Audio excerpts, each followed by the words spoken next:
All of us, we work as project managers, and we all work on a project from the early stages of a project, sometimes called initiating of the project, sometimes called starting of the project, to the end, sometimes called closing of the project, sometimes called transition in a project. We work on this life cycle of a project. You could have different names depending on the kind of organization you're working in, right? You all manage these projects. But there's something that happens before this project gets initiated, before this project gets started, or before you start working in a project in the early stages. Something happens in an organization. And this part, before your project starts, the analysis that an organization does, right? Sometimes it's called pre-project work. Even before pre-project, there's something that happens. It's called organizational analysis, sometimes called enterprise analysis. I like to call it introspection. Introspection. What does that mean? Right? What does this mean? Introspection. Well, introspection or organizational introspection means is that all great organizations in the world, so hear this one, all great organizations, all organizations that are growing, right, that are moving forward, all the organizations that are moving forward, they all are doing some sort of introspection. They're looking within themselves all the time. This introspection is sometimes called organizational analysis. Sometimes it's called churning. Churning. And what the leadership does is that they've created a think tank in an organization. So the leadership has created a think tank in the organization. And that think tank, you know what it does? That think tank is making, so all this work is being done by some think tank. And this think tank is responsible for understanding all the problems and opportunities that have not been addressed yet. This think tank is responsible for looking within and making a list of all the business needs. All the business needs.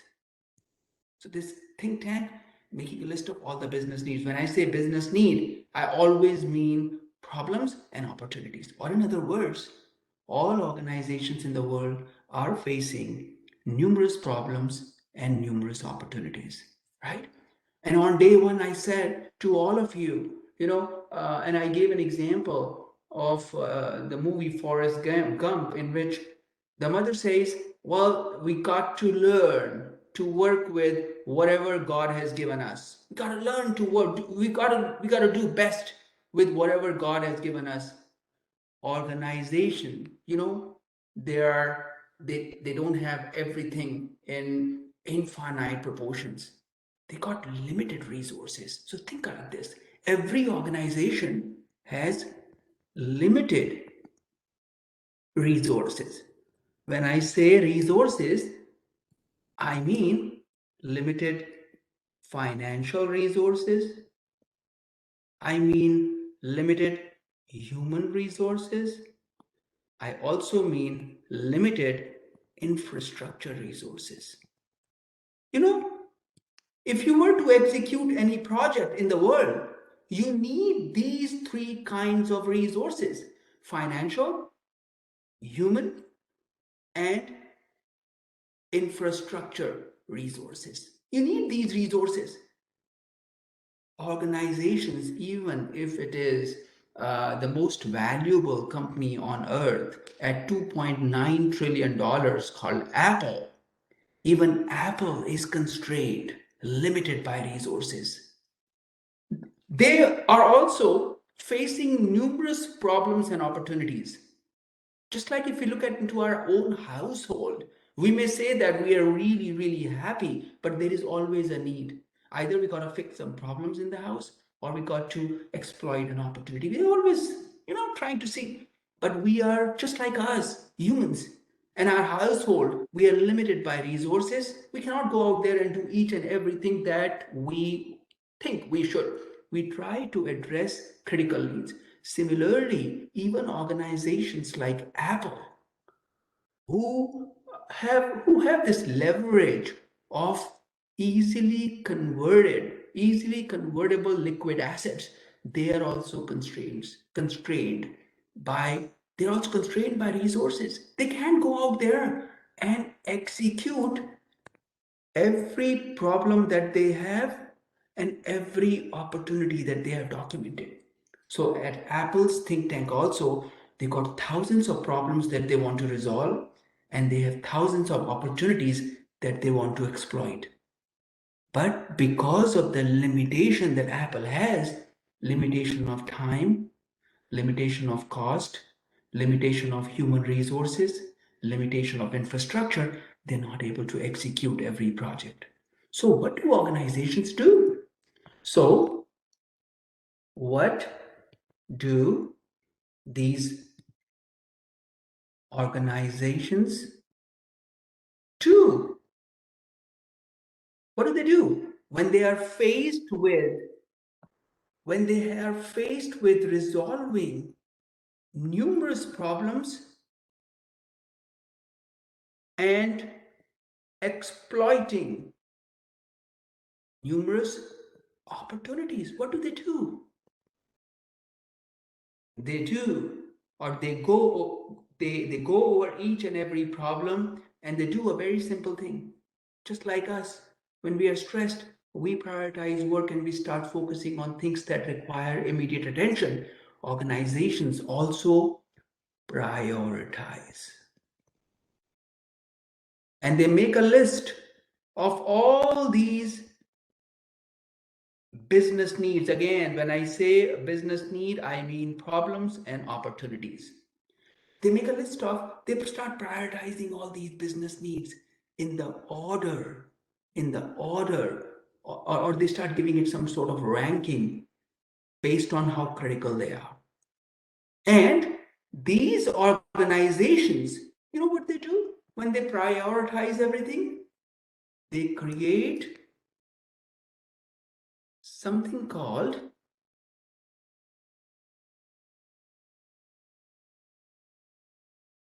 2022, 2023, 2024, 2025, 2026. Problem 1, opportunity 9, problem 7, opportunity 11, opportunity 74. Similarly, problem 71, problem 92, problem 2, opportunity 7. They create something called a roadmap. And on these roadmap, these organizations, based on the priority of the business need, they plot them. Things that fall here and here are considered more critical over problems and opportunities that fall later. Right?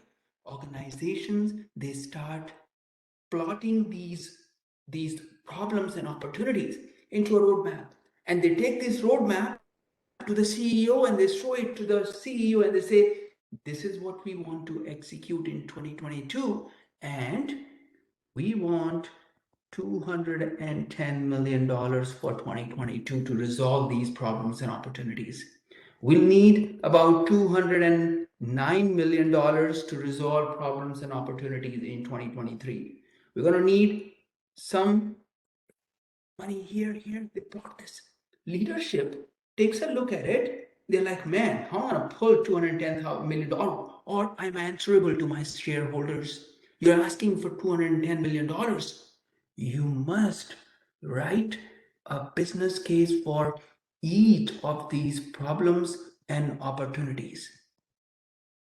So these folks, the think tank, now gets into writing or gets into developing some sort of a document that provides justification of a business need. This powerful document that provides justification of a business need is called the business case. So for all critical, before the leadership says, here you go for problem one, $10 million, for opportunity for $20 million, they don't just go out there and distribute resources. They ask the think tank to write business cases and justify the business need, because in the end, all this money is either taxpayers' money if you're working for the government, or it is shareholders' money. Every consumption of even a penny must be justified. So business cases are developed. What do these business cases contain? Business cases, they provide justification of business need. So in the exam, there is a question. Whether you're writing the PMP exam or ACP exams, it will say, well, a business case has been developed. What does the first few sections of a business case contain? The first few sections of a business case contain clear identification and description of the problem or the opportunity, or clear identification or description of the business need. Business need is problem or opportunity. So business cases, when you write a business case, when I read a business case, the first line must say what the problem is and what is the opportunity, because business case is presented to leadership. You don't create fluff. This is a pointed, high-level document where in the first line you tell the leadership, this is the problem and this is the opportunity. To identify the business need. Business need is either problem statement or an opportunity statement. Business cases, so in the exam, there will be a question where they will say, well, you are a project manager and you are reviewing a document in the early stages of a project, and this document will help you understand the business need. This document was created by leadership even before your project was initiated. What is that document? You'll say, this document is a document that provides justification of need, and it is called business case. Business case is a business document. Who writes this document? Leadership writes this document, or representation of leadership or business writes the document. People with certain level of delegated authority may write this document.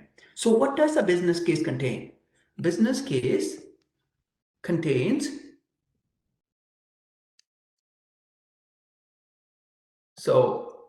quite a few questions on the exam from this, right? Business case contains natural gas company. That's what it contains. There's a mnemonic. All great business cases, this template called business case, it's a very minimalistic kind of a template. It's a very light document, but it's a very powerful document. So this is not a document where you write stories. This is a document where you clearly specify 5 common elements. One of them on top is, what is the need? Clearly specify the need in the form of an opportunity or a problem. If someone asked you, why do you write a business case? You must say it is the justification of the business need, and I will provide this justification right on top. Some people make a mistake and they think that business case is cost versus benefit analysis. A poor, this is people who say that have a huge gap in their knowledge. Business case is justification of the need, and that's what you document first. What is the second step? What is a need? So look at this. Let me show you something. All organizations, they want to get from their current state to a future state, a desired future state. All organizations, that's what they're doing. They're taking this journey from the current state. The moment a business case is written, the organization is somewhere here. So what do? We clearly identify. So in a business case, the second component is you clearly show what is the current state, what gap exists right now that is stopping us from getting to the future state. What is the gap?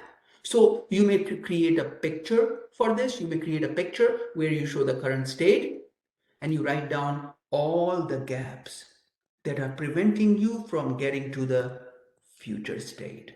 So the second component of a business case clearly shows the current as well as the future state. Clearly shows the current as well as the future state. Sometimes you can showcase this by creating a business context diagram, the context of the business, and show the current state in the context, and also show what are the changes that you're making to the current state, right? What are the changes? Third, the A is called alternatives, and this is where I've learned so much from early 2000 when I wrote my first business case. So alternatives, what does that mean? Let's open another slide and try to understand that. Alternatives, if this business case is being written to address a business need, and somewhere in the business case you're saying, I want $20 million, you can tell the leadership, you cannot go and tell the leadership, well, you know what, we're going to demolish this old structure and we will create a new structure. This is one of the ways of getting to the future state, create a new structure. If you go like this to the leadership will be like, okay, very simple solution. You want $20 million and you're giving me one way of getting to the future state, demolish the old structure and create a new structure. Did you not do other decision analysis for me and present me other alternatives? We will repair the current QEW, we'll repair the QEW and add some more extensions to that, maybe that, or we will give the contract to Ellis Dawn and let them decide. Ellis Dawn will decide what they need to do. Third way of doing this work. Actually, it was 2001 when I wrote my first business case. I presented it to my leadership, and in my broken English, I had done a lot of Google research because we were very light when it came to PMO those days.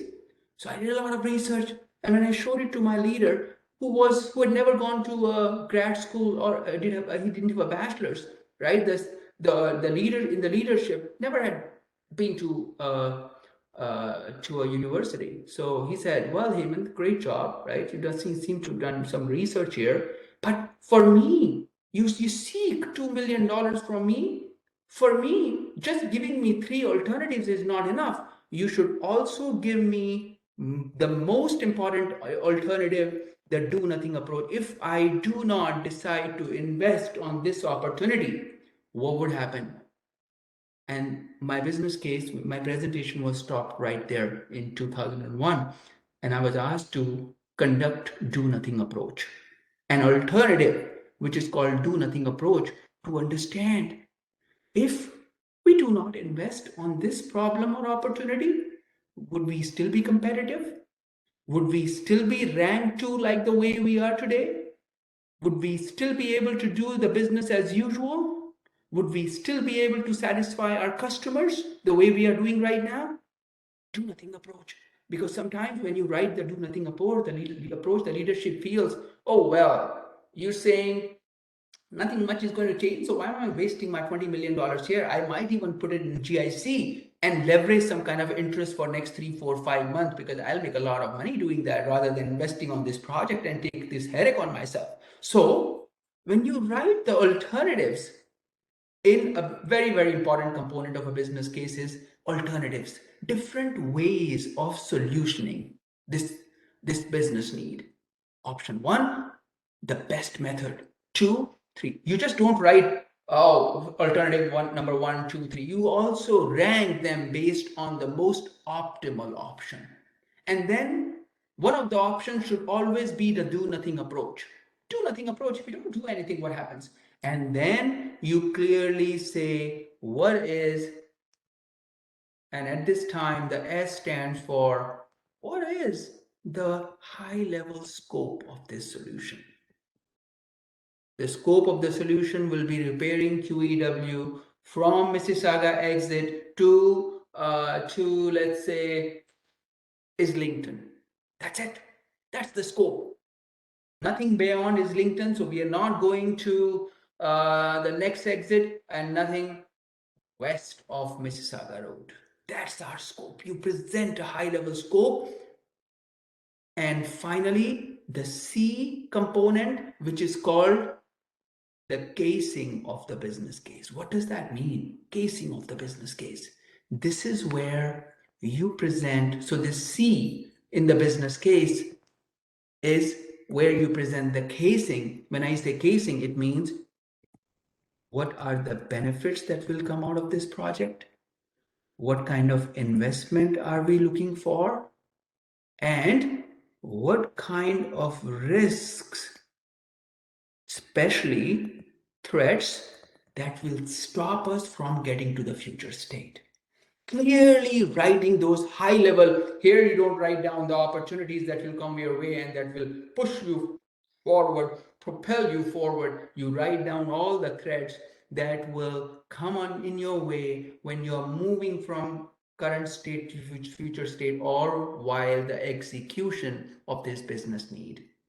So a business case contains something called natural gas company, right? Specify the need, present the current and the future state and show the gap, present alternatives, but not just alternatives and their ranking, but also the do nothing approach. Present the high level solution scope, and finally case it by presenting benefits, costs, and the risks that will come in this journey from initiating to closing. So look at this. Let's go back here. So let's go back to our roadmap right here. So one of the team members, leadership team member, wrote a business case for problem number 1, clearly provided the need in the form of problem, presented the current as well as the future state, presented different alternatives for P1, then the scope, high level scope, and presented the casing. And then someone went out there and presented this document, powerful document called business case, to the leadership. And the leadership said, business case this for problem number 1 was presented to the leadership, and now the leadership made a decision. This governance team made a decision that I am approving this business case. So here you go, $20 million and all of the resources that you need approved. I am authorizing you to expend the resources. Business case approval means I am authorizing you to expend the resources now. Here you go, I'm authorizing you to expend the resources, right? Or the leadership said, I need more information, so let's defer it. I need more information from you. Provide me more information, just like what happened with me in 2001. Present the do nothing approach. Without that, I'm not approving it. And or the leadership said, rejected. This does not look like the right investment choice for us right now. This does not look like we should move in this direction. And when the business case, folks, was approved, when this business case, or if this business case was approved, is when the project was born or it was initiated, sometimes called started, sometimes called the project begins now. Right? So if you were a project manager, so from exam standpoint, now why did we go through these 8 slides? Why did we build these 8 slides? The reason we built these 8 slides is because it is very important to understand what the leadership goes through before they approve a project. Like for a project manager, join the project and then run with it for next 2 years is a great story, but sometimes this origination of project via development of business case in itself takes 2 years. Sometimes this preconception phase, this dilemma that an organization has about where would I get these resources to execute these problems and opportunity, and only selecting a few due to limitations, sometimes because of that, right? So many other opportunities, they are left out. They are left out. The organization has to choose, make choices. Jeff Bezos said, we should never be proud of gifts that we have got. He said, we should take pride in every choice that we make. And that's what we have done well in Amazon. He said that we have made some great choices.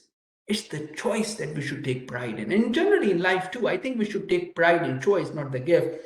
Unfortunately, my dad didn't give me much because we came from a poor family. So there is nothing, no gifts that came. But I think the gift that came to me, the greatest gift was, the culture, right? Don't lie, be honest, integrity, and all that kind of stuff. So all that matters too. But right, never be proud of gifts, but be proud of the choices. Organizations take a lot of pride in the choice that they have made to start a project. Problem number 1, 2022, and Shruti is going to execute that project. Now, Shruti sometimes does not even know the difficult choices that leadership had to make for this project to come into being. Shruti just sometimes starts running with the project.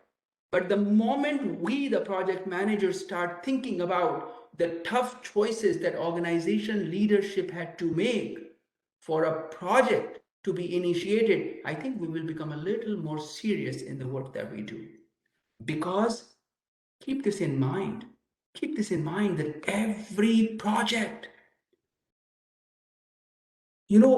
people have definitions for project. People define projects that project is a temporary endeavor which has a beginning and end, and it delivers stakeholders requirement. Everyone defines project like this. This is the orthodox project definition. But I like to say that project is an organizational action in response to a need. And this action that an organization takes in the form of a project is what propels the organization from the current state to future state. Every project is an action that an organization takes, and it takes the organization closer to the vision. And if you fail in this endeavor of project management, you are now putting the organization in some form of inertia, right? Organizational inertia is the worst thing that can happen to anyone. Stalling, stopping, poor execution of project stops the organization from moving forward. If you thought a little harder about what would be the definition of project management, and if you thought project management is, or project is an organization's action to take it closer, one step closer to the vision, right? So keep this in mind. And from exam standpoint, 4 important things. At the highest level of organization, what happens? Organizational analysis takes place. Why do organizations look within themselves? Number 2, they look within themselves so that they can understand what are my problems and what are my opportunities? Just like as a human being, I must look within myself to understand what are my strengths and what are my weaknesses, right? It is very important for us to do it as a human being. Similarly, organizations do that too. What are my strengths? What are my weaknesses? What do I need to work on? Problems, and what do I need to exploit the opportunities? After second type of a question or in the exam, they're looking within to understand the business need. What should they do now? Are they going to focus on each and every business need? No, because why? They're constrained by resources. All right, great. They're constrained by resources. So what should we do? Prioritize and prioritize and only prioritize. Why should we prioritize? So that we understand what are the critical business needs. So just because we have prioritized, just does the leadership says, here you go, you did the prioritization for 3 days, your award is $210 million? No, the leadership says, give me a business case, cut me a business case for every critical problem and opportunities, because I must justify it, because in the end, I'm using shareholders' money. It's not my money. I'm not giving you a check. It's shareholders' money. It's taxpayers' money, every project. So what do? Write a business case. What is a business case? Some people say, or I just wrote down, it's the justification of business need. But when I go and talk to people, I like to say, business case is a document that presents the compelling story of the business need. If you want a business case approved, you must make it as compelling as possible. That's why some projects that are very mediocre, they get justified because someone made it so compelling.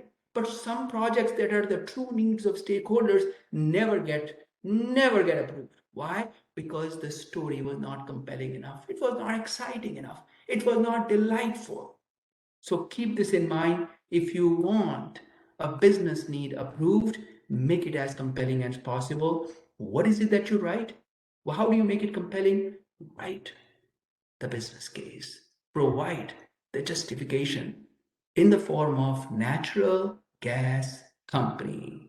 What you just learned, my friends, is probably not known to many. You know it today, right? And you know it because I got to work with some great people who coached me. So there were no books that were coached me. And to my surprise, in 2000 and I think 9, I saw PMI say use the do nothing approach that we had presented somewhere. Do nothing approach. It was never there in PMI's book before. In 2009 or 10, they added it, and Dave and I were sitting there laughing. He said, "Look at this! Look at this! Do nothing approach. It has come now. Something that we had leveraged in 2002 and we were coached on that. It had arrived. So as I said on day one, don't consider a standard, whether it is the agile standard, whether it is the project management standard, it is the business analysis standard, or any other standard as some kind of a sermon given by God. No, this has been written by flawed people, unfortunately. And of course, all of us are flawed.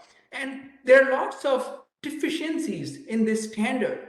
It has been documented poorly, but but this is good starting point for all of us, and it will continue to evolve.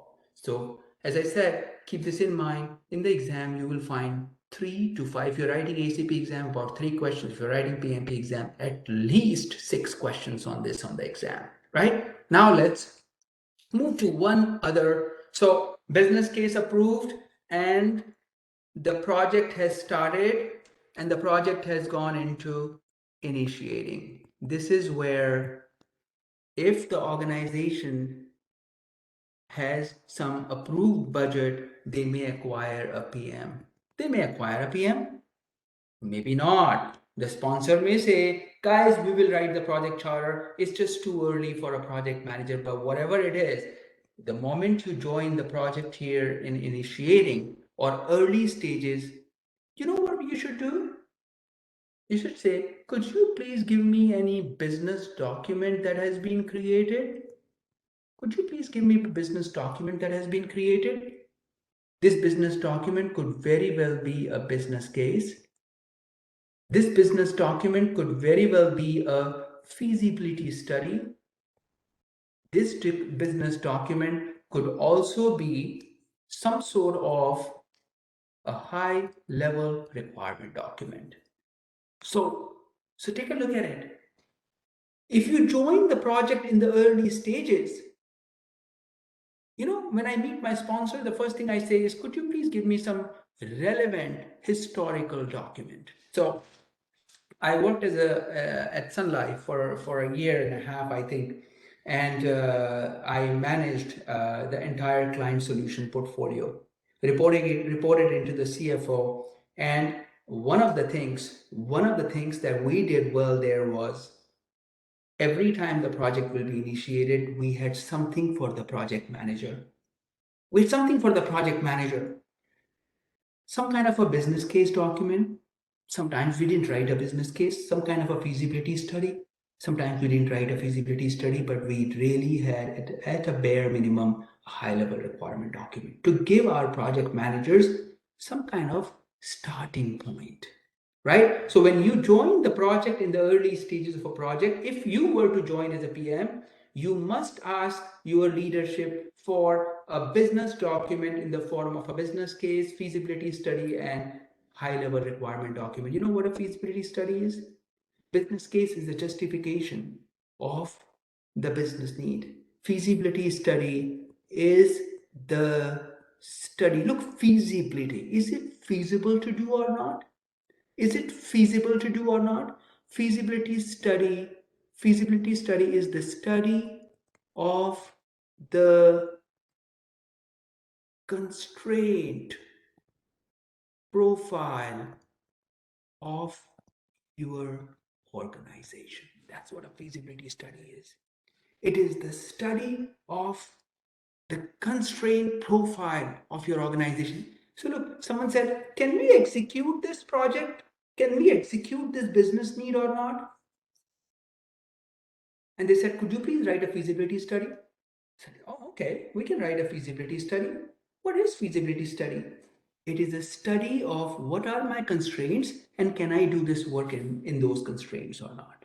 What are my constraints and limitations and can I do this work? Can I execute this business need in those constraints? Right? What are these constraints, guys? What are these constraints? Let's talk about it, and this is where we start our journey today. What are these constraints?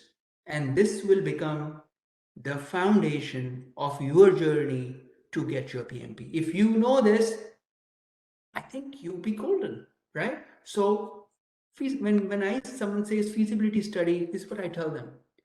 I tell them, I want you to. So recently at the city of Hamilton, we did a feasibility study. And this is what I whiteboarded this for my project managers. I said, this is what I want you to do. I want you to, first of all, list all the work that we need to do. I want you to go meet my stakeholders and I want you to understand how much time are they giving us to perform this work. Understand the work, scope, and when I say scope, it could be requirements also. If some of you got really curious and you wanted to know what does scope mean and what does requirement mean and how they are different, you guys are brilliant. But if you didn't know what is the difference between scope and requirements, please do ask me this question once I finished in next 15 minutes this presentation, right? If you get too curious and you wanted to know, then I would like to answer that. But if you knew it all, then why should you ask me? Why waste time, right? So scope, requirements. Second part is how long would it take? Third is how much would it cost? So when people say I want to write a feasibility study, I said feasibility study for what? You want to write a feasibility study of work that we need to do. Can that work? Do we have enough time to complete the work? Do we have cost? Do we have the money for the work? Do we have the adequate resources? Are our stakeholders asking for quality that just cannot be met? Try to understand, because sometimes stakeholders, they desire stars and you can't just reach out to the stars and grab them, right? It's not as easy as this. Someone needs to give you shoulders to get to the stars also. So quality, is communication a constraint? Is communication some sort of constraint on this project or limitation? Is risk? There are some risks that will become limitations for us. Are there some risks? And if we execute this project, those risks may threaten our own existence. Sometimes we execute a project, right? And we do not do proper risk assessment. How risk is a constraint? Look, sometimes we execute a project and we do not do adequate risk assessment. You know what happens because of that? Because of that, sometimes target happens. Target comes to Canada thinking that they were going to they were going to wipe out Walmart from Canada. That's why they came to Canada. They said we will wipe out Walmart. That's their project charter. What happens? They don't realize the risk they were taking or the appetite for risk, right? How much risk can I consume? And they go all out. And if you were here in 2003, I was not here, but I have read Target's case study. In 2003, they came here and they bought a group called Zellers. Zellers in Canada used to be some sort of a department store or pharmacy, I don't know, something like that. They came and they bought everything first before even setting up their stores. They end and spend all their money. They didn't realize the amount of risk they were taking. They even tapped their line of credit to do that before even building the store. They started building the stores and they had not even opened 3 stores and they started closing them. That's what happened to Target. Target happens if you do not do proper risk assessment. Feasibility study, risk assessment is important. Sometimes in a project, procurement is not possible. We cannot procure because we are limited. Procurement is part of feasibility study, and sometimes stakeholders do not let us move in one direction, negative or positive stakeholders, right? At a bare minimum, at a bare minimum, every feasibility study must start with work on top, followed by how much time has been provided and can I finish. So feasibility study is the study of the constraint profile of the organization. What are the constraints that an organization faces, guys? These are some of those, actually not some, these are major constraints that an organization faces. And so said, I want you to conduct a feasibility study. I said, all right, what are your requirements? Give me the requirements and let me see if you have enough time for that. Can you provide me enough money to do the work? Can you provide me enough resources, infrastructure, or human resources to do the work? What level of quality do you want? You're giving me $1 million, but you want quality which is equal to $10 million. I can't do that kind of work, right? Communication. The team is geographically dispersed or distributed, but you do not want me to use any sort of communication technology. You're not giving me licenses for communication technology, but you want me to do the work. That is going to limit me, right? That's a limitation for me. You don't want to, the project is to execute QAW and you're not going to give me walkie-talkie to talk to my teams. You say, oh, that's too much money. I can give it to you. Infrastructure problems are here, right? I want to understand the risk. What threats or some opportunities that may come my way, threats that will stop me from getting to the future state. I want to understand if I'm limited by procurement. Maybe this work cannot be completed with internal capabilities or full-time resources of an organization. I need to procure from outside, but my leadership says, I don't have money for procurement. I can't execute this project. I can't deliver those requirements. And sometimes I have too many negative stakeholders and they won't let me go there. Sometimes my stakeholders feel that I will not benefit from the execution of the business need. They will not let me go in there. And these guys, these are called the foundational areas of project management. You start looking, leadership looks up into this every day, these areas. So a good feasibility study is the study of of the constraint profile of an organization. What is the constraint profile of most of the organization? It is the work, how long would it take to complete the work, cost, resources, both human resources and infrastructure resources. Here is the financial resource. What level of quality is desired? Communication, risk, procurement, and stakeholders. These are called the foundational areas. You must know them, and you must know them in this order if you want to succeed, right? In project management.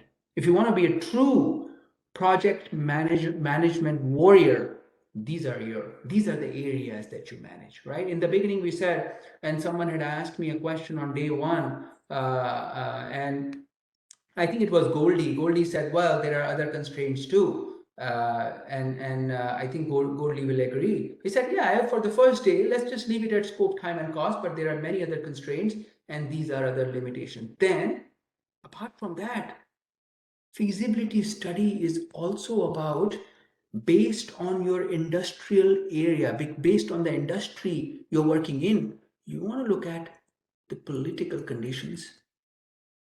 You may want to look at the environmental conditions. They may apply, they may not apply. You may want to look at the social aspect. You may want to look at the technical or technological aspect. You may want to look at the legal or regulatory aspect, and you may want to look at the economic aspect. These are other constraints that you face. Not all. Some of my projects have nothing to do with politics, but city has. City has. 5 years ago, in city of Hamilton, they stopped LRT. Now they've restarted LRT, right? And we were working with healthcare in Brampton and other places. Was it Doug Ford? Doug Ford said, "Oh, nothing doing.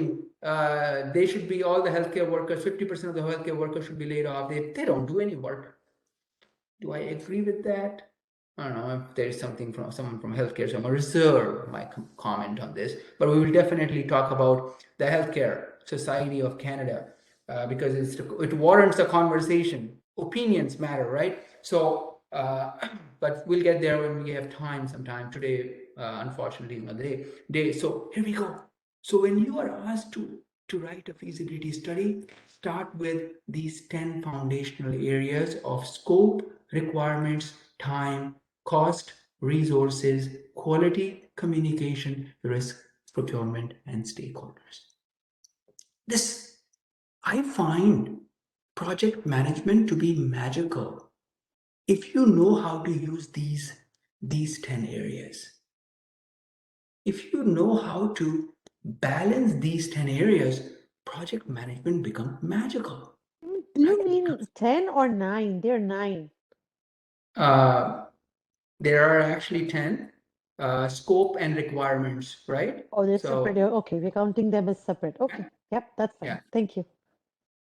So if you know how to manage these aspects, and now with these ideas, 10 ideas in mind, with these 10 ideas in mind, let me take you deeper into this journey called project management. Let me take you a little bit deeper today, right?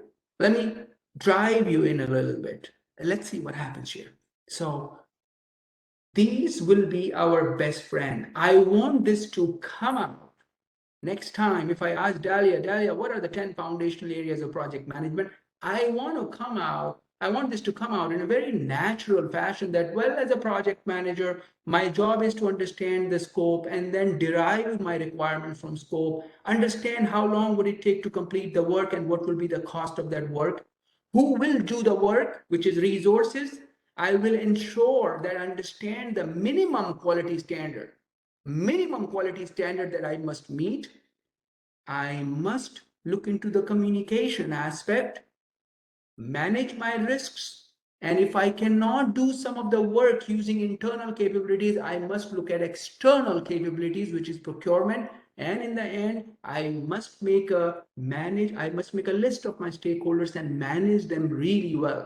These stakeholders could be internal, which are full-time employees, external, which could be vendors, suppliers, regulators, and all the external stakeholders, right? The story of project management. If you ever wanted to say the story of project management to someone, if you wanted to teach your kids, I think you should drive the story from here. Understand the work I'm first. still counting 9 though. Did I miss something? Who is that, by the way? Dahlia. Dahlia, this is not 9, this is 10. I said scope and requirements are two different things, right? My apologies. Sorry about that. Oh, that's fine. That's fine. That's all right. I'm still waiting for that question. I don't think anyone is curious here to understand what is. I was going to ask you, Amen. This is Felix. I was going to ask you the difference between scope and requirements and even need. I just want to ask you what that is. I'm glad that you asked me that question because it is a very important question, right? And the story could not have continued without that question. So, what is scope? I'll give you a very simple example. You know, when a business case is written, RBC said CIBC was the first bank to come up with the mobile application in Canada. Smallest bank came up with the most innovative, the biggest innovation, which was a mobile application. In RBC, we were in RBC and it became the greatest threat. CIBC has come up with a mobile application. People will be able to do banking using handheld device. A business case was developed in RBC. And you know, in the business case, this high level requirement or the solution scope was develop a mobile application. And this business case got approved and the project was initiated. High level requirement or scope. This was the scope statement. What is the scope? Our scope is to develop a mobile application. The project was started, and the project team started collecting the requirements. And this is what they went to the stakeholders, said, we were building a mobile application. What would you like? The stakeholder said, well, in the RBC banking application, I will like to view my accounts. I will like something called e-transfer. I will like to check my balance. And look how these requirements were derived. And suddenly I went to one of my stakeholders and said, what would you like in the mobile application? The stakeholder said, well, you know, have you seen the green couch in TD branch? It's so cool. Cannot we have a green couch in our branch? Or a red couch or a blue couch? I said, our project is to develop a mobile application. Would you have any requirements for this project? Developing a mobile application. So knowledge of knowing what the scope is, what does it do? It helps you capture the requirements that map to that scope statement or the high level business need. Scope statement is the overarching requirement, and these scope statements get decomposed to collect the requirement. Then one of the stakeholders said, well, in the mobile application, could I have a mortgage calculator? Great. Someone said, well, in the mobile application, could I have something like what CIBC has also done now, check capturing functionality, or we could deposit my check, e-deposit? Could I also pay my bills? And one stakeholder came and said, well, you know, my laptop has not been working and I couldn't log into a business application. I stopped them again. I said, you know what? I'll help you find the person who will troubleshoot for this for you. But our project is about building a mobile application. Some project managers, they do such a poor job at documenting the requirements that because they have never understood what the scope statement is or what the business need is. All the requirements are derived from scope. So sometimes in the business case, you will have this high level solution scope statement and also some of the high level requirements related to that scope statement. I hope most of you have understood the difference between scope and requirement. Scope is the high level business need, the boundary within which you need to work. For example, QEW needs to be fixed. We need to renovate QEW, but the scope of work is from Mississauga Road to Islington. That's it. Now, requirements, we will be putting light post on QEW. We'll be building another ramp on Credit River. Great. Yes, yes. And the moment someone said, we'll also be fixing Lakeshore. I said, no. This project is only about fixing QEW from Mississauga Road to Islington. Did that make sense, Felix? Did that answer the question? Did it help everyone understand what scope is and what? Yes, sir. Thank you very much, sir. Okay. So we said the 10 foundation areas of project management, scope and requirement being two different aspects now. So they become 10, right? Everyone agrees that there are 10 now? All of us agree? Yes. We have 10 areas. Good project managers play with these 10 areas. They know how to integrate these 10 areas. Look, what happens now? Business case has been approved. So I should ask some question. Actually, business case has been approved. What happens now?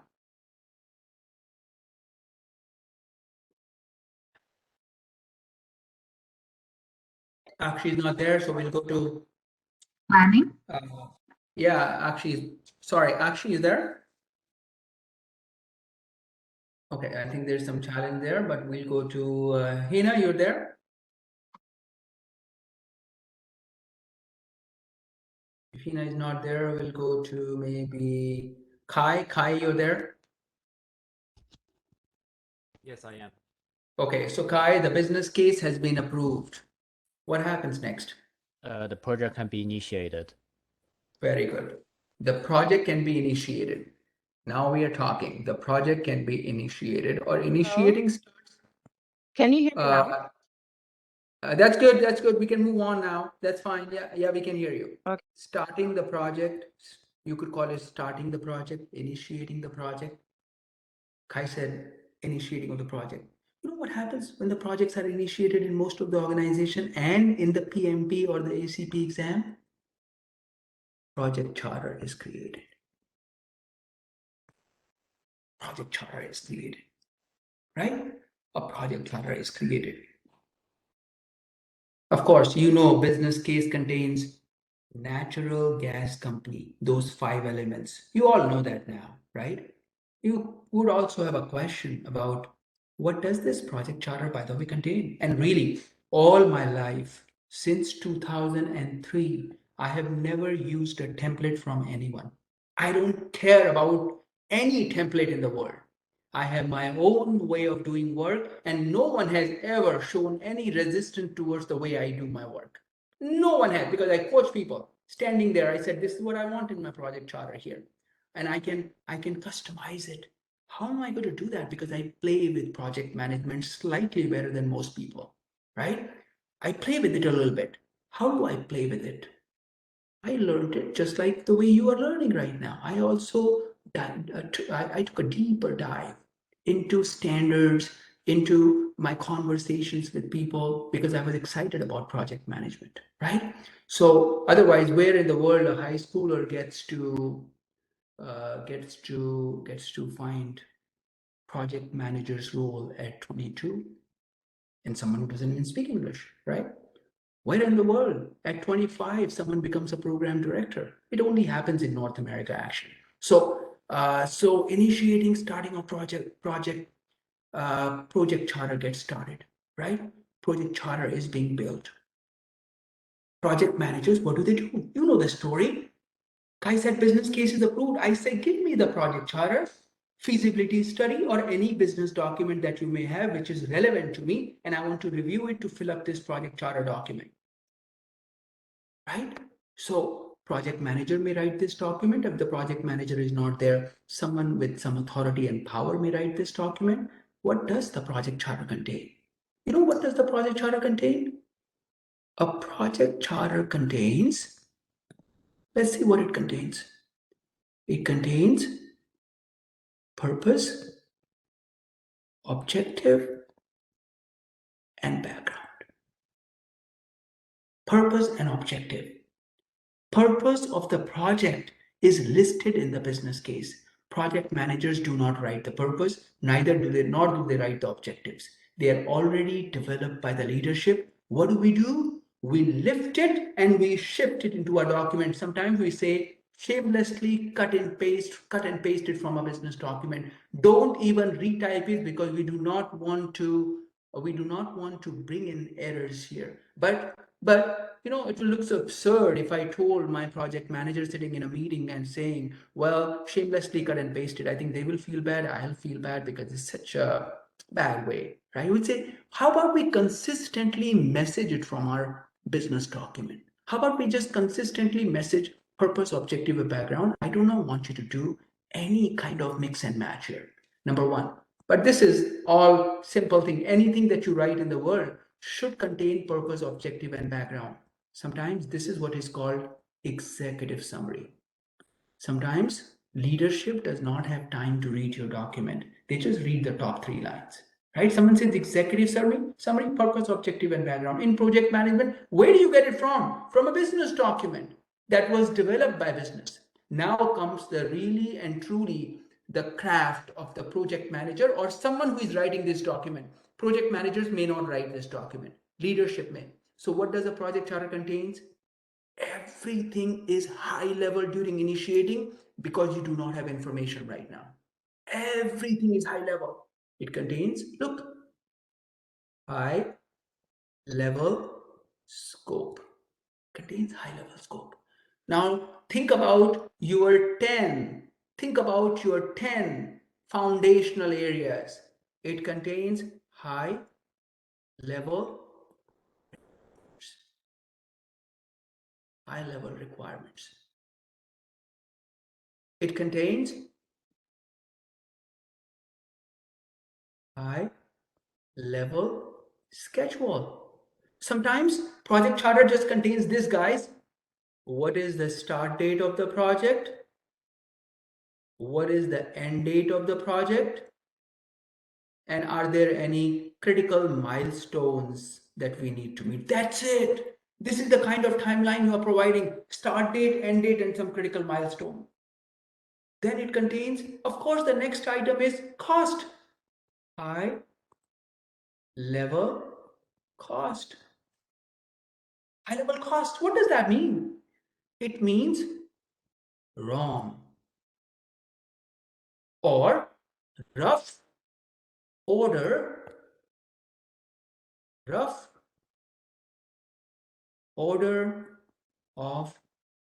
magnitude. Rough order of magnitude or a very broad estimate. You know, the estimate could be this project cost would be $1 million plus minus 75%. Could be this, right? In the exam, there is a question on this. Project charter contains what kind of a cost estimate does project charter contain? Your answer should be it is very rough, it's very broad, right?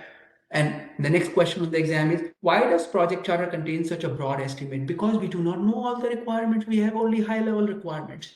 We do not have detailed requirements. We have only 2 or 3 requirements right now, right? So after cost, what was the next foundational area, guys?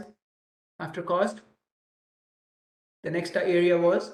Resources. Very good. Project charter contains high level list of resources. Next was Quality. we'll write down quality here. And then the next is communication. I'm going to write down communication here, but I'm going to come back to this. And then project charter contains high level risks. And where do you get them from? You get them from the business case. Remember casing? Casing contained some kind of risk analysis. You get them from there right now. And you pull them and you drop them here. Or you may add some more. You may find some resources. You may think about some other risks that may happen. Project charter contains a very high level list of any identified supplier or vendor who may work on your project. And finally, the project charter contains the 10th area, which is, guys? Stakeholders. High-level stakeholders, because you do not know detailed stakeholders, very high-level stakeholders, right? And these high-level stakeholders could be summarized as who will approve the document and who will only review the document. Reviewers, I don't care. I mean, I do care about them, but approvers are the people who will approve my document and then I can move forward. Without approver sign off, I can't move forward. So high-level stakeholders, now pay attention to this, guys. Quality and communications are not part of the project charter. The reason they are not part of the stakeholder, there is a reason, very simple reason. You do not know the requirements right now, all the requirements. You only know high-level requirements. And you do not know all your stakeholders. So if you do not know your stakeholders, how would you plan communication right now, even at a high level? It's not the right time to do it. You can wait till planning, not very critical. Quality is also something that you don't need to worry about right now, because quality is formed on the requirement. Quality, now let me write it down because then there will be a debate in the class right now. The reason quality is not mentioned in the project charter is because it's too early. It can be handled during planning. The reason is quality is defined as conformance to requirements. Quality is about meeting the requirements. Quality is also about products' fitness for use. If this is the definition of quality, right now you do not know what your requirements are. How would you start creating a structure for conformance to requirement, or how am I going to meet that? You don't know the requirements. How would you meet the requirement? You can't write standards, policies, and procedures to meet the requirement, right? It's too early. So project charter does not contain communication because you do not know all your stakeholders. So you can't plan. It's waste of time. Similarly, you can't plan quality right now. Even at a high level, you leave it for planning stage. So now let's go back here to our project charter. So if you were ever asked, I love joining organizations that are a little unstructured. The reason I love joining organizations that are a little unstructured, because it gives me an opportunity to showcase my knowledge. Organizations that have the highest level of rigor, you don't know, see, the center of excellence won't even let you speak. But greater organization, they're keeping a lot of unstructured behavior to their project management. The reason is they want to be more creative than others, right? So project charter contains purpose, objective, and background, and all the 10 foundational areas except quality and communication. Apart from that, project charter also contains two important things. From the business case, it contains clear business need. It contains, if the project manager is already there, it contains the name of the PM,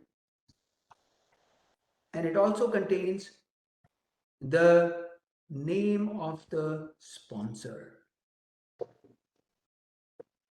Apart from that, project charter may also contain sometimes the success criteria. I'm not going to talk about it today, but I will definitely speak about it in the coming session. I'm going to leave it for that. The success criteria of the project, the critical success factors, right? So keep this in mind, guys. So let's refine it a little bit. So you are a project manager who just joined the project. Kai, the project manager, will review the business case. They'll review the business case first. From the business case, they will start.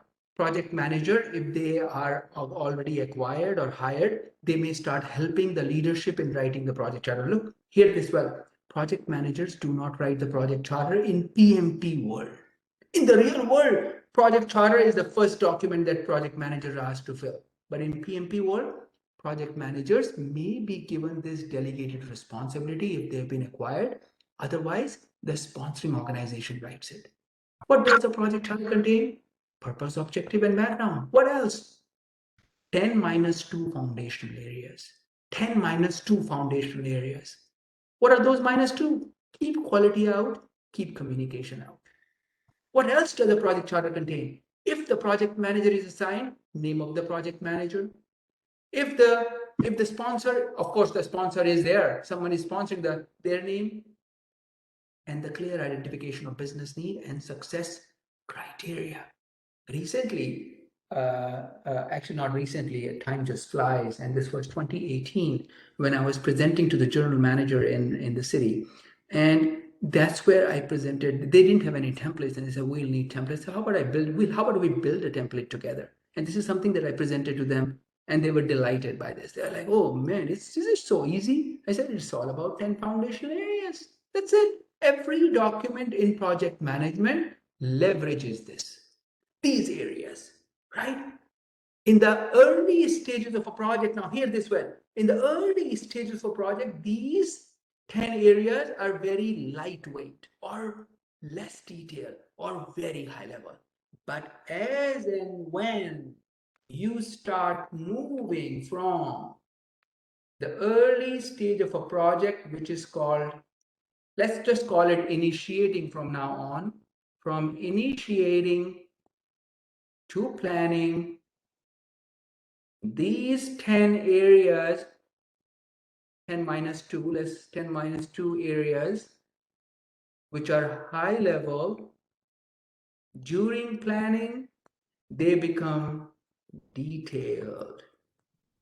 Because even before I start speaking to you about planning, let me tell you what planning is all about without, much here, right? So look, what is planning? We'll go back to initiating one more time, but let's see what planning is about. First of all, creating a project management plan.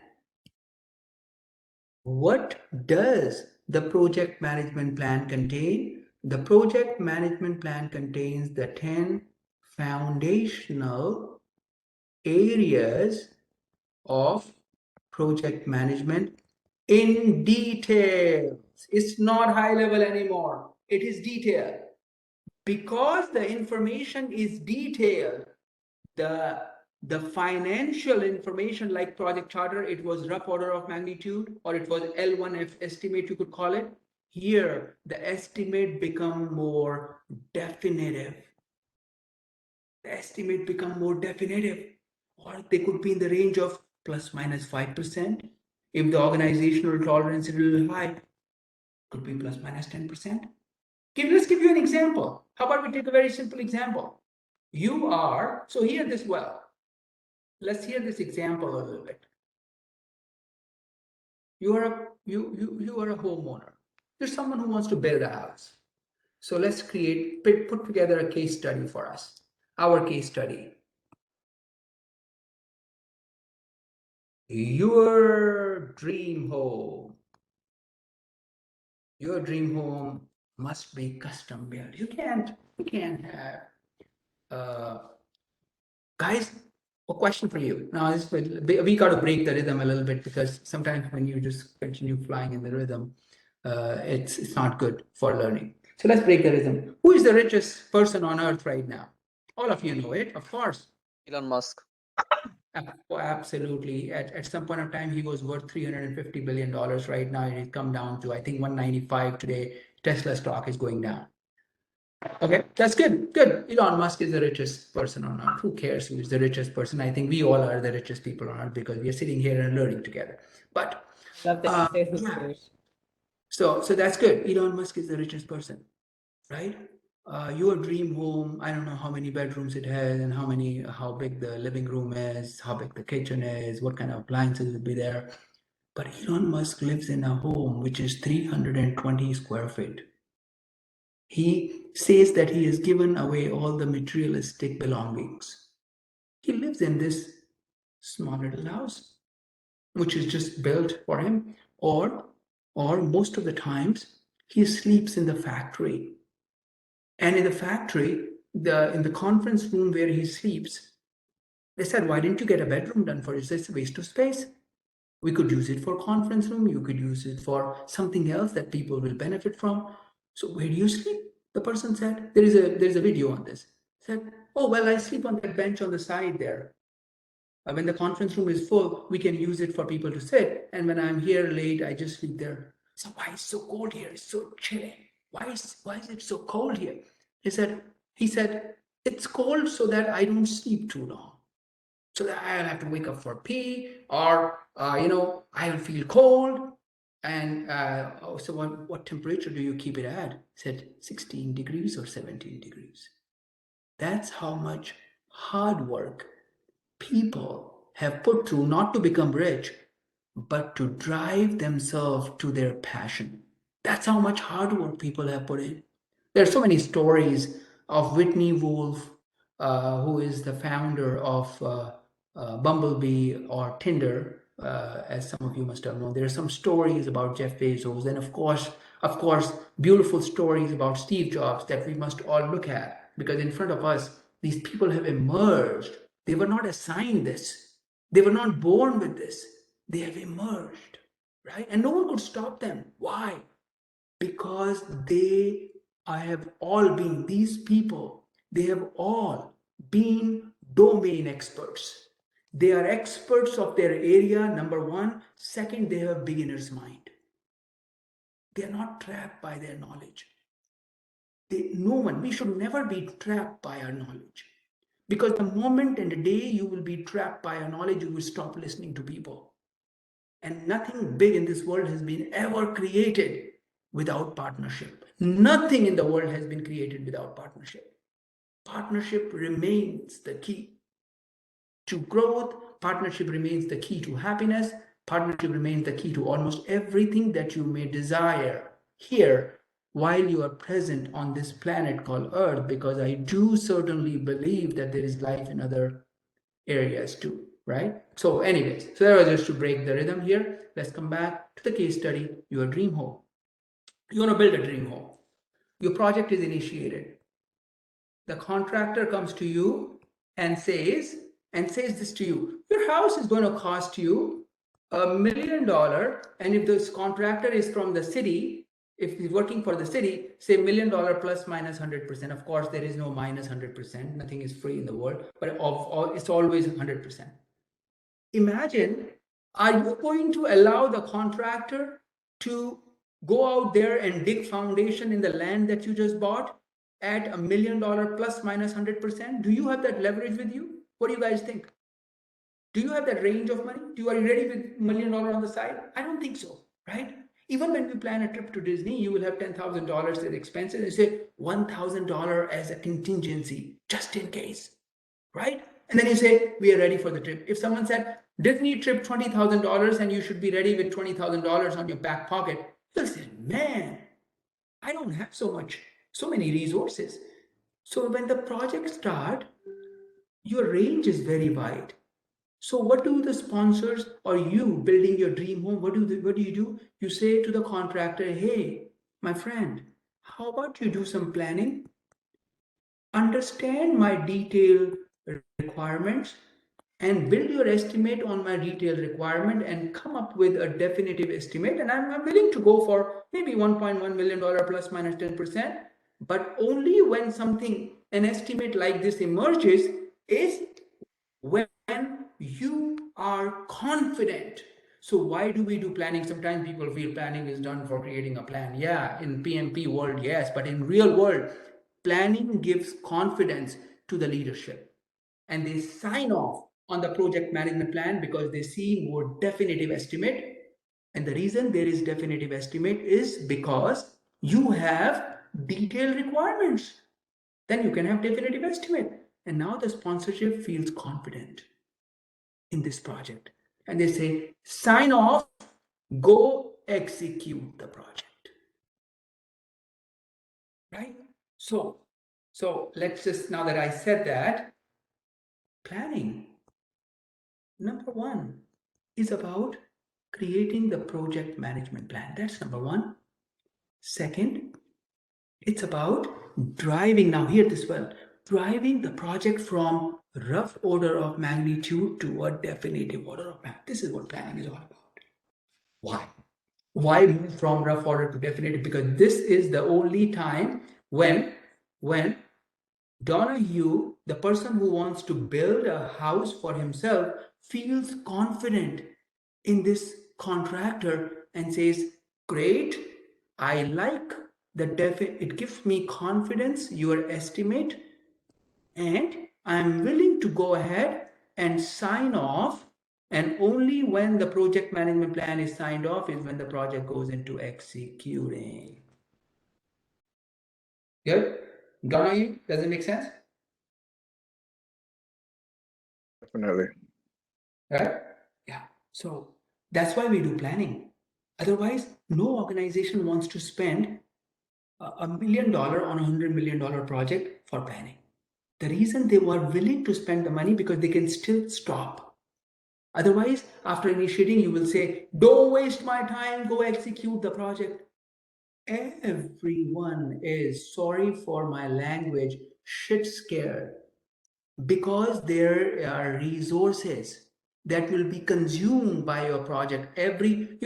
When organization goes through tough times, what do? They shut down the project. Why? Projects don't generate revenue until they are completed. And what is the guarantee? Even after they're completed, there will be some revenue. There is no guarantee out there. It is the biggest in spend that an organization does. So when organizations go through tough time, the first thing is close the project or cut the requirements immediately, throw the resources out because I don't have the money. If you want to run this project, give me 30% back and run it with 70% now, right? So projects are a great spend. It's a great investment spent. And if it is not done well, it's a big loss for an organization. So much so that some projects have threatened even the existence of an organization, right? So I'm going to take questions. Just give me some time here, maybe 10 minutes to complete this a little bit. So here we go. So you would ask me a question now, well, what does a project management plan contain? Just like a charter. Charter contained those 10 areas, right? Project management plan. You know what a project management plan is? It's very simple. It starts with, now you don't talk about scope much, but it starts with scope and requirements. So you want to build a house. The scope was right here. Build a house, build my dream house. That's the scope of the project.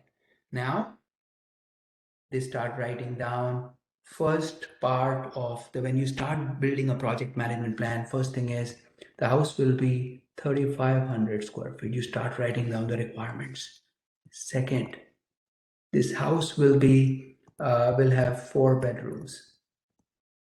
This house will have 6 bathrooms. This house will have a kitchen and the sizing and all that. You start putting all the details for this house, 5, 6, 7, landscape, swimming pool. Every requirement from stakeholder goes in this project. Second, after scope, what's there? After scope, it's the schedule. So the team starts putting together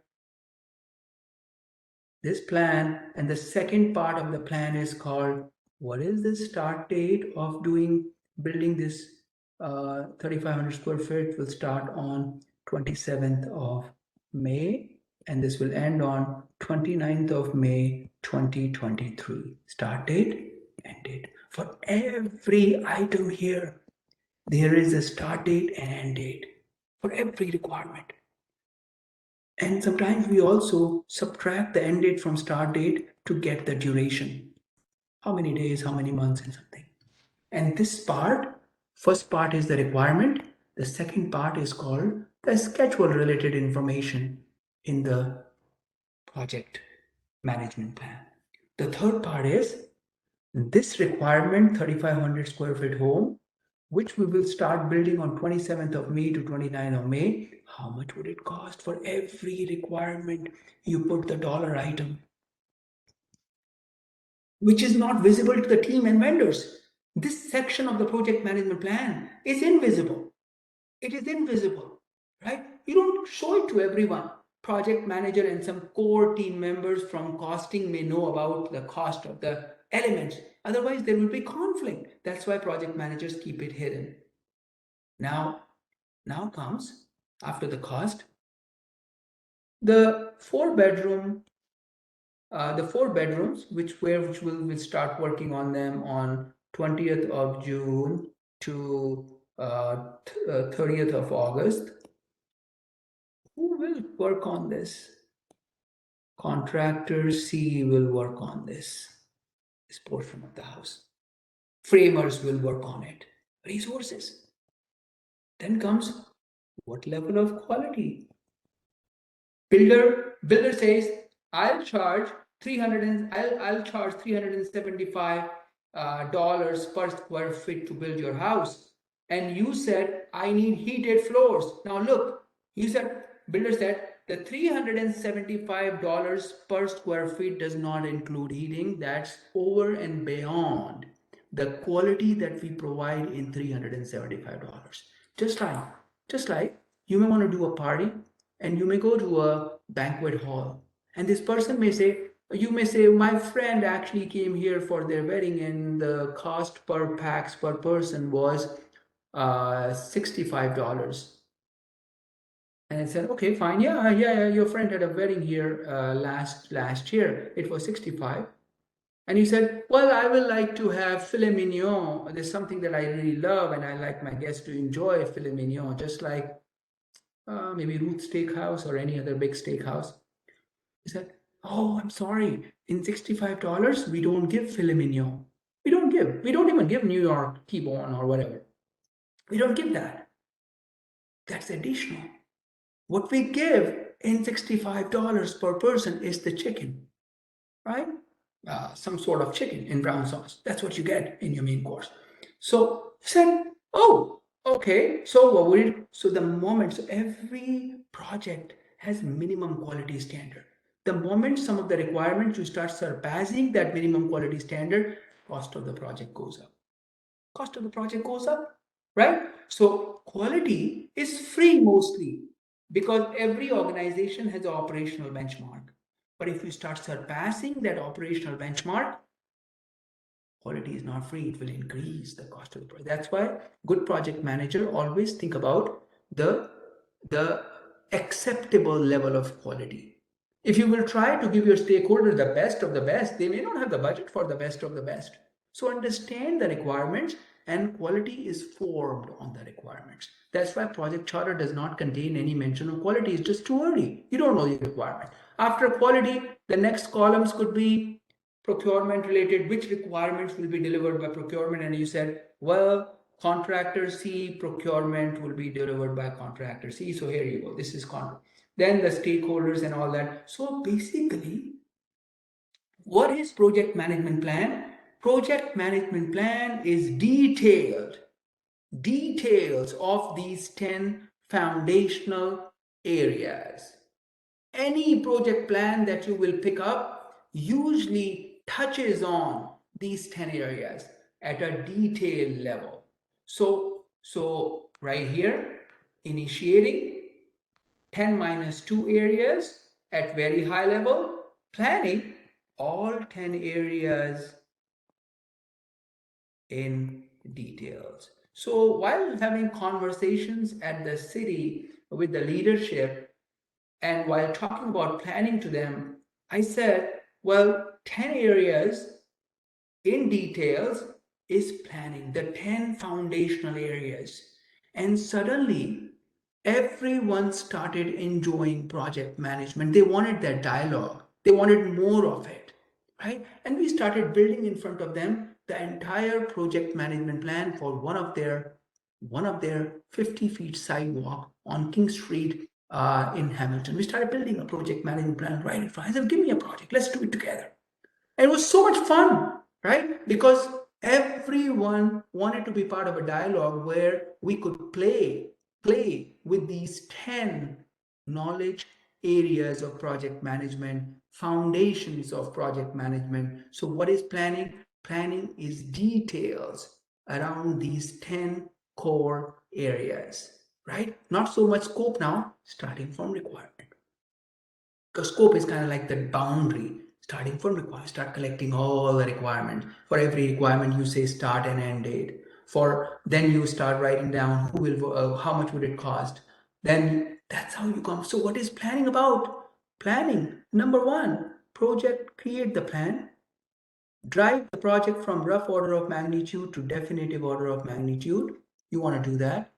Definitive. And why are you able to get these definitive estimate? Because you know the detailed requirements. Now for these detailed requirements, you understand how long would it take and how much would it cost. You got the estimate. So what is planning all about? Planning is about estimation. Estimation that is more definitive than initiating, right? So this is what I wanted to speak to you about today so that you start thinking. And this was a reminder to people who are in the sprint right now. It's a reminder to you one more time. And it is the starting of conversation for so many of you, right? All projects are being executed keeping these 10 areas in mind. So because we're going to stop here today and we will drive this conversation further from initiating planning to executing and what happens in executing, what do we do in executing, monitoring and controlling and closing of the project, the entire, that's what we'll try to do. We'll try to build the entire life cycle together. We know initiating now, not full initiating, but we know planning a little bit. We'll continue this conversation next week on this, but I'll take some question. I think the first question, Tracy has raised the hand. So I'll take that question and I'll continue moving forward. Yes. Oh, we can't hear you. Sorry, you answered it already, so it's okay. Awesome. Great. All right, Felix, we'll take your question. Okay, Amen. One more time again. Every time I go with you, you just dazzle me kind of. You make it simpler by the day. I was doing the exam today.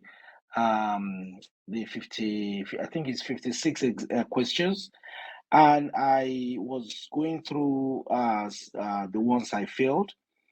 And I was wondering, asking myself, why is this? And, after going through what you've just, going along what you've just explained to us, I think again, Iman, I would say, thank you, thank you, thank you. You just make it simple for me every day, every day. So I just want to say thank you. That's my contribution to this. Thank you so much, Felix. I really appreciate it. And I don't have to repeat the same thing over again, that this is what motivates all of us, right? Stories in life is what motivates each other. Your story, my story, and everyone's story are very powerful stories. So I think that's what will help us. They help us move forward. So thank you so much for those words. And they really mean a lot to me. Everything that you guys say, write to me almost every day in emails. My inbox, I don't respond to people, but they're full of emails from so many people. So thank you for that. And we'll take some question. I think Manera has a question. Manera, what's your question? No, there's no question, but thank you. This refreshed me. I think I lost it in between. I was not well, but this actually, refreshed a lot of things. And thank you so much. No, not at all. In day one, in all the courses, I always say, you trusted us. I own the business. You trusted me with your preparation. So I want to play not a very important part, but I want to play a part in this journey and your story. And I want to make it an exciting story for all of us. So that's why I'm here right now, to pull you back in if you have lost touch with studies. And of course, thank you for that. And you are next. Yeah, so Hemant, thank you for this. It is really helpful. We spoke about think tank. I just wanted to, is think tank considered a team, a person? What are we saying when we say think tank? So, every leadership in the world, this is how it is. Let me give you a some people will agree with this, some people may not agree, but let me give you a very simple example. 2016 or 2017, Trump becomes the president of the United States, and Trump took all the credit for the stock market going to where it was going. Actually, it was not that. Trump had people who were very knowledgeable in financial market. Musk was part of his board. So many other people was part of his financial board. Initially, they left later. But in the beginning, he created this great board. And this board helped propel the American economy from, I think, 23,000 points on Dow Jones to almost 35,000 points. How did that happen? It was that group that surrounded the leadership that help make those decisions. So anytime all organizations that are relying on these influential people who carry a lot of knowledge with them, they have domain expertise, they have knowledge about the business, they know the in and out of the business, and they are the people who are constantly doing this introspection work for the CEO, the leadership of the organization. So that's the think tank. People who are creative and thinking for the organization, they've been assigned this job of understanding what are the problems that we face and what opportunity lie ahead that we must exploit. Okay?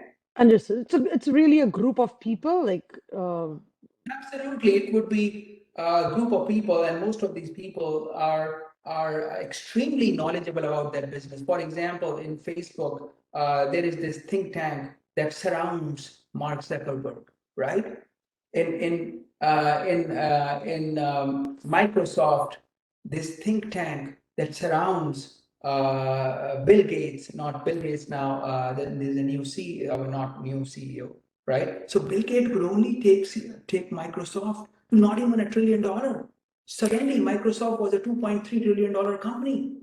Satya Nadella, this guy who rose the ranks in Microsoft, took Microsoft from this company that was becoming so unknown to no one knows right now, but it's become one of the most powerful information technology or tech company right now at almost $2.3 trillion.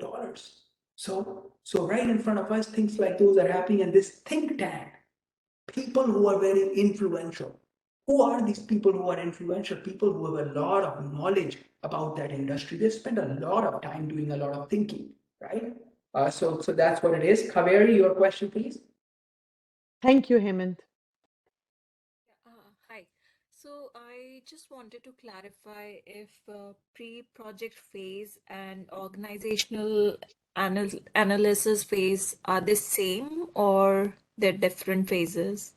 So pre-project phase could be your projects phase, right? But organizational analysis is looking into all the problems and opportunities and shortlisting some of them. And that shortlisting is what leads to, writing business cases. The writing of a business case could be the pre-project phase sometimes in an organization. Okay?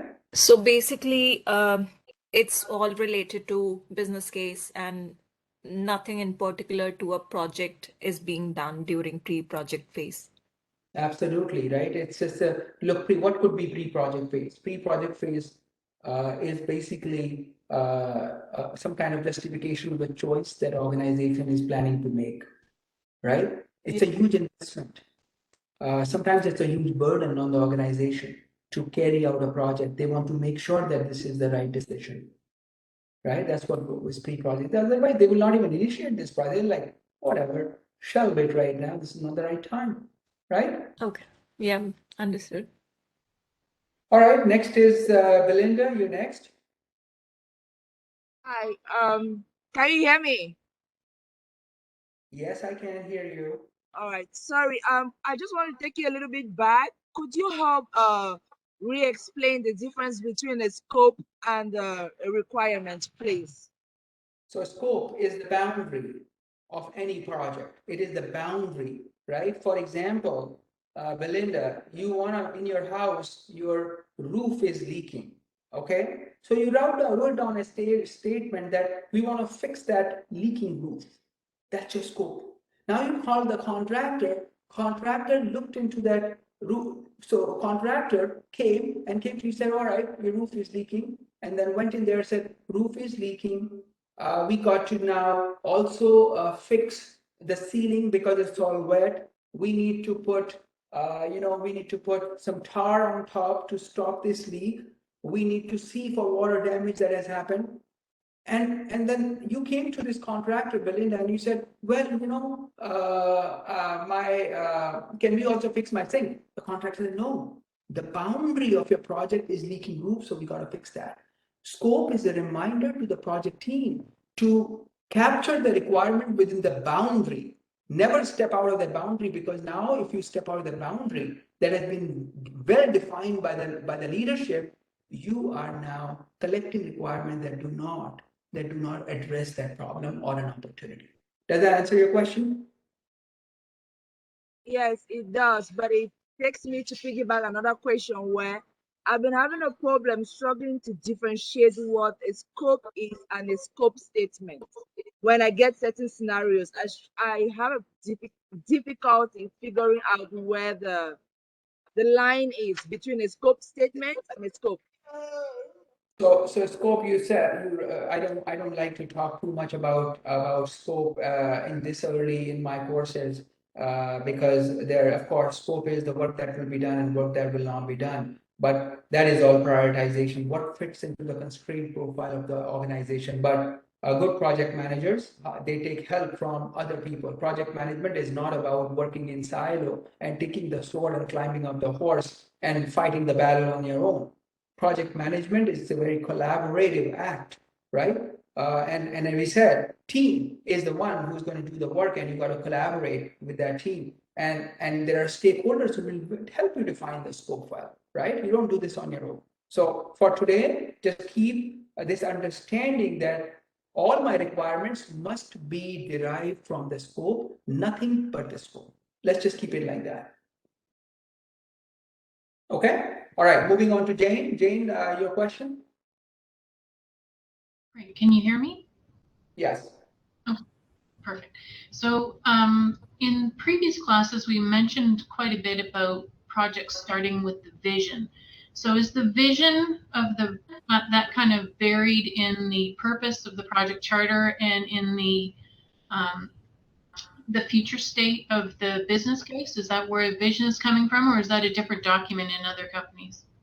Now, look, every organization has kind of like based on their own level of maturity and what is their level of comfort, they've customized it and tailored their processes, right? Vision is a very high level statement. Vision could be organizational vision, and vision could be project's vision. So vision could be, yes, embedded into the purpose, and vision could also be a separate document, separate line item in a business document, right? Anything that specifies the desired future state. Sometimes even the business need could have the vision embedded in it. All right? Great, thanks. Yeah.